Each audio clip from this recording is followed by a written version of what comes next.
everyone, and welcome to another deep dive. You ready for this one?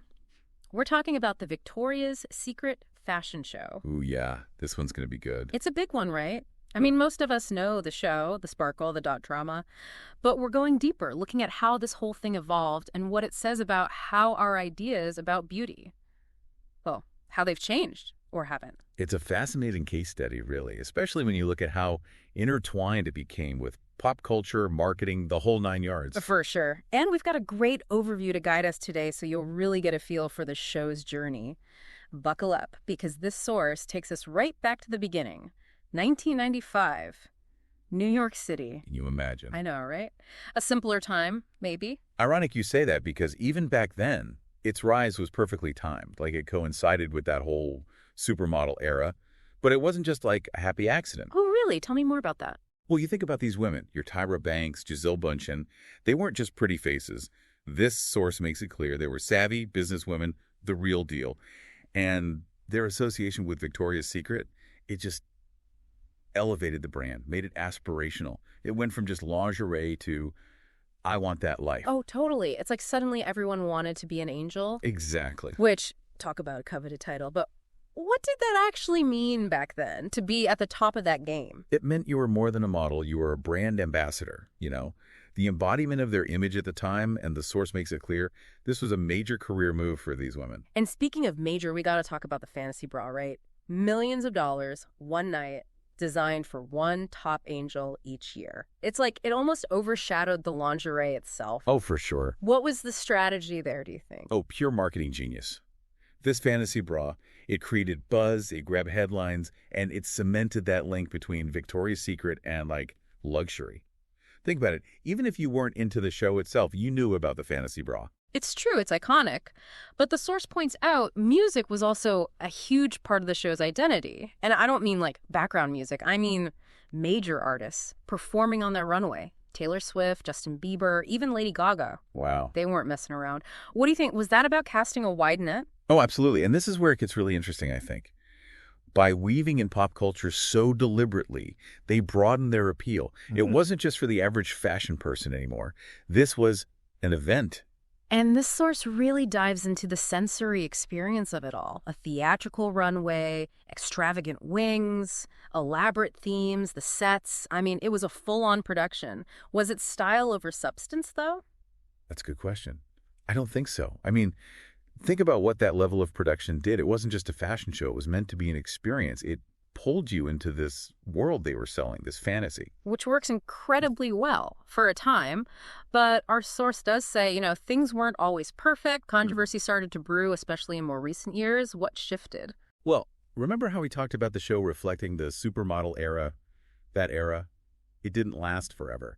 Society's views on beauty standards, on diversity, representation, they all started to change. And the problem was, the Victoria's Secret fashion show, it didn't really change with them. And it wasn't just quiet grumbling either, right? Like the source points out, competitors emerged offering a different vision, different values. Yeah, totally. And Rihanna's Savage X Fenty is a perfect example. They didn't just talk about inclusivity, their models, their whole message. It was about celebrating a real diversity of body types, of beauty. And they challenged the industry. They forced everyone to look at these narrow standards they'd been promoting. It's amazing how one brand can do that, like a wake-up call to an entire industry. I know. It's pretty incredible. And for Victoria's Secret, it feels like that wake-up call might have come a little late. In 2019, the televised show, it was canceled. What are your thoughts on that, listener? Was it inevitable or a total shock? Definitely a turning point, though, for them and for the industry, wouldn't you say? Oh, absolutely. But as we know, the story doesn't end there. It's tough, right? Like, how do you reinvent yourself after so long? Our source uses this phrase, the future remains uncertain, about Victoria's Secret today. I mean, they're trying, rebranding new campaigns all about empowerment, inclusivity. Yeah, they are. And it's a tricky thing because the challenge, like the source points out, it's kind of twofold.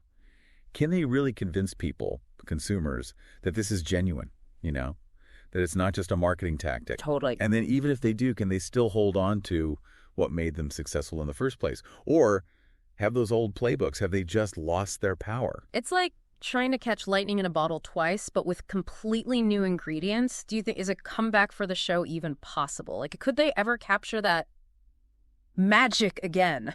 while still feeling relevant? That is the million-dollar question. And the source kind of leaves it open-ended, which I think is interesting. Because on one hand, that spectacle, it was really effective. It's hard to create that kind of impact.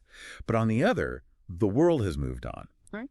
Inclusivity, body positivity, these aren't just buzzwords, they're expectations. And honestly, wouldn't it be amazing if the show could be part of that conversation in a real way? Imagine like a show that actually embraces diversity, empowerment, real beauty. That would be something to see. Yeah. But it would take a huge shift, not just in who they hire or what they say, but like their whole philosophy. The source doesn't really go there, but it makes you wonder, are they willing to do that? It is fascinating, though, how this one brand, this one fashion show, it sparks such a, I don't know, like a complex conversation because it's about so much more than just lingerie at this point. Right? Oh, absolutely. I mean, what we're really talking about here is a cultural shift. Right. The Victoria's Secret fashion show, for better or worse, it was like a mirror. It reflected our aspirations, our insecurities, and ultimately how we define beauty. And maybe, just maybe, by looking at that reflection, figuring out how we got here, we can imagine something different going forward, where beauty isn't just one brand, one body type, but something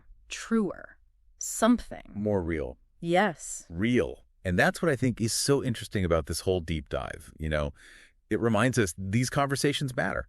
Our ideas about beauty, marketing, who's represented, it doesn't exist in a vacuum. This stuff shapes our world. And we can shape those ideas right back.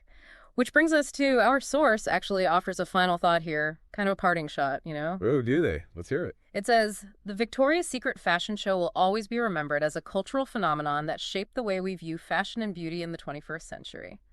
Quite a statement, huh? Yeah, it really is. And you know what? It's hard to argue with. Whether you loved it or hated it, the show was a huge deal. This wasn't just selling lingerie. It was an image, an aspiration. And for a long time, it totally worked. Like we were all under its spell, even if, well, we know it wasn't always dark realistic. But like we've been talking about, things change, right? Perspectives change. Do you think this whole shift away from that kind of, I don't know, singular idealized beauty, is it here to stay or just a phase? I gotta think it's bigger than a phase. Yeah. And this source doesn't really get into this, but think about it. There are parallels everywhere, like social media, the way we see images now. It's just so much more diverse, more like real people. Yeah. You know, that's got to have an impact. That's true. We see a million different images now. You can't just stick to one ideal, which honestly, kind of refreshing. I know, right? And this deep dive, I think, has shown us this constant evolution. It's a good thing. It makes us think, challenges those assumptions we have about beauty, about marketing, about the stories we tell. And what stories do we want to tell now? That's the question, isn't it? Our source kind of leaves things on a cliffhanger, and I like that. It lets us sit with this, you know. What now? And that is the best question to ask, right? What is the future of all this? Fashion, beauty, what does it look like? How do we make it inclusive, empowering, you know, representative? And how do we, as the people buying it all, how do we make our voices heard? It's about awareness, isn't it? Not just what we're buying, but who's selling it and whose stories are they telling or not telling. Exactly. Next time you see one of those campaigns, a magazine, whatever, don't just keep scrolling. Actually look. Who's missing? Whose stories aren't being told? Those are the questions that lead to change. I love that. So, everyone listening, consider this your official invitation. Be part of the conversation because it's one worth having. And on that note, we'll wrap up this deep dive. Thanks for joining us. Today is your lucky day. Today is the day that our $3 website works for you, paying you directly to your PayPal daily. Imagine $3 ongoing continuous payments to your PayPal account. Imagine falling asleep and waking up to $300 in your PayPal account. How would this make you feel? How could this help you? What bills could you pay? What kind of fun could you have? What does that retirement look like now?